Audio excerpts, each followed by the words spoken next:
Hello everybody and welcome back to the Fortress of Solitude. Today we're going to be checking out Phoenix issue 1 by Stephanie Phillips, Alessandro Miracolo and David Curiel. Jean Grey reclaims her role as the Phoenix in this post-Krakoa era, and instead of hanging out on Earth, writer Stephanie Phillips takes Jean to the stars, opening the book from the POV of a young alien priest called Adani, the daughter of a man who has left the Universal Church of Truth and began his own little cult sect of the church. Adani's church is threatened when the sun in their solar system explodes, but her father believes that this is all just part of the plan, having his goons threaten anyone who decides to try and leave the city. I like that Phillips is using Adani as like our POV character. This is a person who hasn't actually seen the Phoenix yet, even though the narration is actually done in a past tense, and this is like an older Adani telling us this story of how she first saw the Phoenix and how much fear she had of dying from the Phoenix. However, when the Phoenix turns up, it doesn't actually want to kill anyone, as Jean actually wants to help the people save their solar system by helping absorb the power that their sun is giving off, saving the entire solar system from certain destruction. I also like where Phillips takes Adani's narration here, where she kind of seemingly justifies how her father is treating these people as like, oh, he's only ever known fear, you know, he was part of the Universal Church of Truth and they only know a certain thing, so he's a very narrow-minded person, and ever since his wife died, he's become even more narrow-minded. So she's trying to like justify what he's doing, and it's very much like someone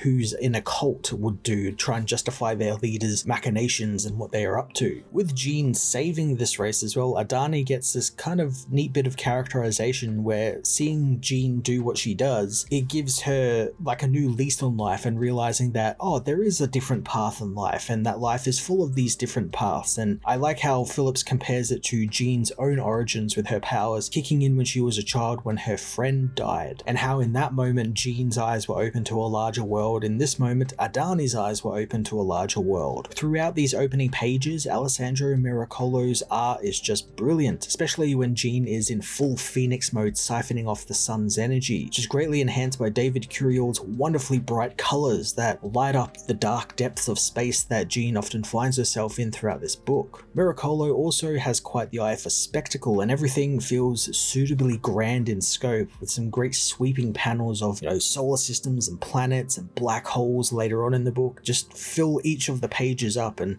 just a delight to see. Back in the story, the book shifts focus over into the depths of space to Kiln 2, a prison that has run into some trouble as it begins to fall into a supermassive black hole. But luckily, Richard Ryder, the Nova, is aboard, and he's trying to get all of the prisoners to safety. However, the black hole ends up freeing a lot of the prisoners, including Morg the Executioner, who attacks Richard and kind of puts a hamper on his plan. Getting to see more of Nova is always a win in my book, and it's great that he is ever the hero space cop, even in the face of great danger, and he wants to, you know, make sure the prisoners are safe and make sure they're still incarcerated. That's the most important thing to him. However, he knows he needs some help. Jean and Scott surprisingly get a bit to do in this book as well, as Scott is back on Earth with the X-Men, and he's able to talk with Jean telepathically, learning all about the world she saved and how she siphoned off energy from a sun, which he thinks is quite amazing, and it really is. Jean, however, is worried that people are still scared of her, being that people have only heard of, you know, bad rumors about the Phoenix Force, because of course the Phoenix Force, before Jean really took hold of it, was like a death wish in space. If you saw it, you're probably going to die. It ravaged hundreds of worlds, and this kind of introduces us to Jean's mission here in space, in which it's sort of like an apology tour where she's got the Phoenix under control and she's traveling throughout the galaxy to help people and planets that maybe have feared the Phoenix in the past, kind of trying to rehabilitate the image of the Phoenix into something more hopeful. This mission also drives a physical wedge between Scott and Jean, and though they connected deeply within their minds, it's very clear that Scott misses her, and it also might explain why he is the way he is over in the X-Men ongoing, where he's teaming with Magneto, pretty much ruling over a small town in Alaska with a giant sentinel body and trying to keep him in line. Some things that I would like to think that if Jean was physically there with him by his side, he probably would not have done. We also learn that Scott gave Jean the Black Blackbird, outfitting it as a starship should she need sort of like a base of operations or a place just to kind of rest. Although Jean sees it more as a reminder of home that tries to keep her grounded and remind her of who she is. Jean soon gets a distress signal flooded through her mind as on the kiln, Pericus, the Dark God, is freed from his prison and fights his way to the launch bay, and this was a particularly brutal sequence as Pericus kills an unarmed inmate for no particular reason other besides the guy was just praying to another god and not Pericus. I like how Phillips is setting up the enemies of this book, keeping them separate from Jean for now, but giving them just enough to kind of push to begin their story path directly into Jean's story. Nova meanwhile is almost killed by Morg, but is luckily saved by Phoenix, and we learn that Nova and her have a whole telepathic alarm switch thing set up if Richard needs some help, which makes sense being if Jean's going to be out in the galaxy, chances are she would run into Nova quite a few times, so it's cool to see them sort of have that sort of workout with each other where they can call each other if they are needed. Jean gets to work wanting to stabilize the black core, figuring that if she can stabilize the dying sun, then dealing with a black hole shouldn't be any harder. And I kind of like the Jean optimism here since it's equal mixture of hope and confidence in her skills with a dash of that Phoenix arrogance. Like, of course the Phoenix can deal with a black hole. It's the Phoenix, it's a god being. Of course it can deal with something as simple as a black hole. Really like that balance there, so it's a nice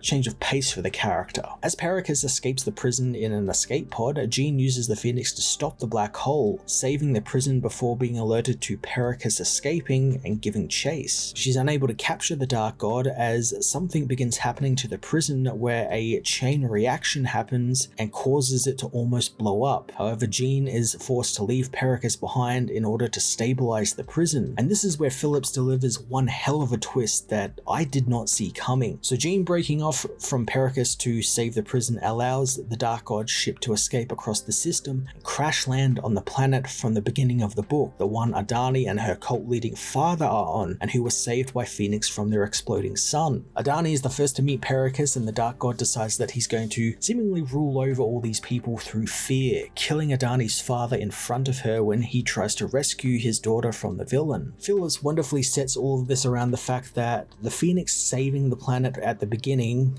and in doing so, it doomed them all, because Adani now believes that Phoenix has deemed her people to a fate worse than death by putting them in the path of this Dark God, and had they died by the sun, they wouldn't have to deal with that. And I like that she now has seemingly formed like a hatred for Jean Grey, who's kind of, just off doing her thing. She's with the Starjammers and the Black Order, kind of got their own little team adventures going, not a care in the world, not even thinking about this world anymore. And I didn't really expect to see this book from a potential villain POV or for Jean. I think that's a really fun way to take the story. It's an interesting thing to think about as well, because yeah, the hero did think they did good. They thought they were helping out the people, but they didn't realize what the consequences of their actions are having literal universal effects now. This is the Phoenix having a universal effect. It changed the course of these people's history here, and that's really interesting, and I'm looking forward to Phillips getting to explore that in the coming issues. Stephanie Phillips's spacefaring Jean Grey book is off with a bang, delivering some really fun spectacle thanks to series artist Alessandro Miracolo and colorist David Curiel, who bring a bright, playful nature to Jean's adventures in space. Coupled with a very cool twist ending, I find myself actually excited for the direction of Jean Grey and the Phoenix Force. I'm going to give this issue a 9 out of 10.